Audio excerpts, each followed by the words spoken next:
ফজরের আজান দিতেছে, তার চোখে বিন্দু পরিমাণ ঘুম নাই। সে খেলাধুলা করতেছে, লাইট বন্ধ করলেই কান্না করে দেয়, আর লাইট চালু থাকলে এভাবেই খেলতেছে। মাশাআল্লাহ। লাইট বন্ধ করলে কান্না করে, লাইট চালু থাকলে চুপচাপ এভাবেই তাকায়া থাকে। মাশাআল্লাহ, লড়াচড়া নাই, কিচ্ছু নাই, চুপচাপ তাকায় রইছে। ঘুমাইতেছ না কেন তুমি? এখন রাত বাজে কয়টা জানো তুমি?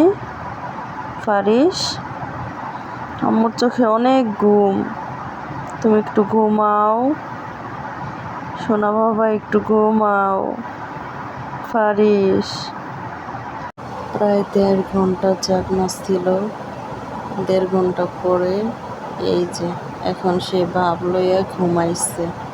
মাশাআল্লাহ, এখন সকাল হয়ে গেছে মনে হয়।